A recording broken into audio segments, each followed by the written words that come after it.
Thank you for clicking onto this video, guys. I just came back from a team vacation in Spain.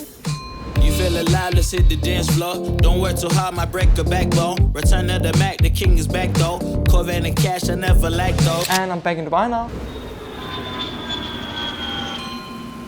So this video I wanted to make about why you should hire a team, because this is a question I get asked all the time. Is it a good idea? When should I do it? And all this stuff. So I decided to make this video, and throughout the video I'll show you some clips from our trip, what we did and all this stuff. So please watch along. And I've almost heard every single excuse of why you shouldn't hire a team, why it's a bad idea and all this stuff. And I understand it, because usually when you run a service business, you run it because you want money or you want freedom. Of course, there's freedom in working where you want and being flexible in times. But I will say that if you're running a service business and it's only you running the business, you actually just have a service business working for yourself with 10 different bosses instead of just the horrible one. Is that nice? I don't think so. I've heard the excuse about not wanting to pay a salary. And of course I get this, because you have to put out more money and you will have less profits. I've also heard the excuse that it takes a long time to build up systems and processes that works well. And the third thing I hear is that it's hard to hire a good employee,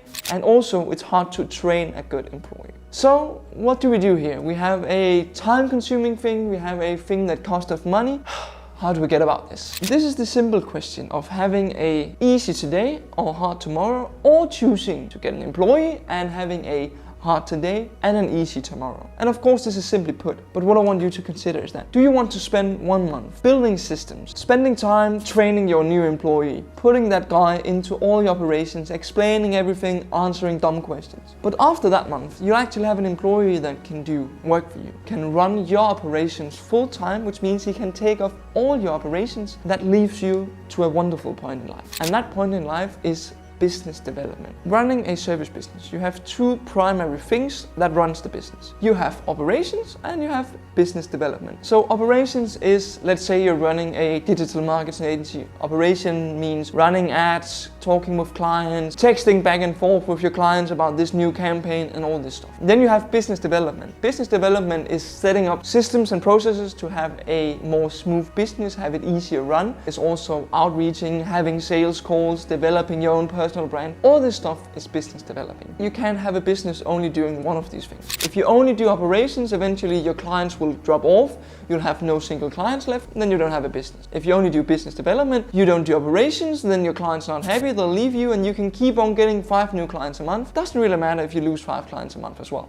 So what you have to think of here, and I have a great anecdote for this actually, is that imagine your service business is rowing a boat. Imagine you're the one literally rowing the boat. That means operation. If you have to be the guy rowing the boat while simultaneously looking down at the map thinking, where are we going? You'll have a hard time actually managing both of these positions. I don't want to be on that boat, at least. You'll spend so much time going in the wrong direction because you don't have clear oversight of where you actually want to go and what you actually want to do. So what you'll have to do is that you'll have to hire a guy rowing the boat for you, while you can sit in the back with the map, have a clear sight of where do you want to move your service business to actually develop it further, instead of being so hung up on actually just rowing and rowing and rowing. The other thing I want to say about hiring is that it gives you responsibility and it gives you accountability. When you get an employee, you take the responsibility of, you have a salary to pay. This means there is another person that accounts on you actually paying him the salary, because he has rent, he wants to eat food, all this stuff. So it's a great way to build up accountability towards yourself, because if you're not doing your job properly, if you're just slacking around in business development because you've freed up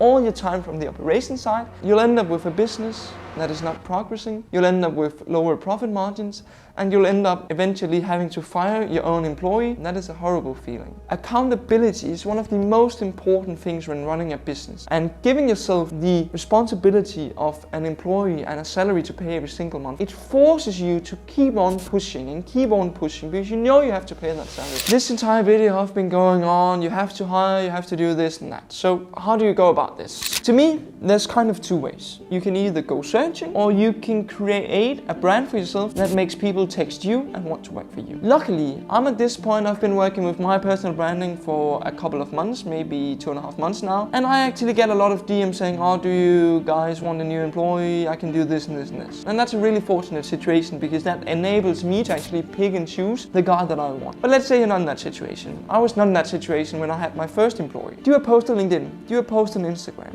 do a local post in the news, whatever you can actually imagine. People ask me this all the time. When should I hire? Is it too soon to hire? And what I've learned from hiring multiple times now, every single time I hire a new guy, I say to myself, this is going to be costly, I want that money in my bank account. It would be much greater for me to just wait a couple months because we're not that busy yet. And what happens every single time when I actually go out and just hire a guy is that the first month I spent training, spent starting up, team building, all this stuff. As you've seen through this video, we've just been in Marbella on a team trip with some of my friends who also have a lot of employees. This is a wonderful way to do it. In the beginning, you spend 1.5 months with your new employee, training him, putting him into all the systems you've put in place. And after that, your business scales. What you have to understand is that your business won't scale because of your employees' work. Your business will scale because all of your own time has been freed up because you don't have to waste a lot of time in operations anymore. So you start thinking, okay, I have 50 hours a week and I don't have to spend more than 5 hours actually managing operations. You've just freed up 45 hours of pure and hard work. And what you do with that time?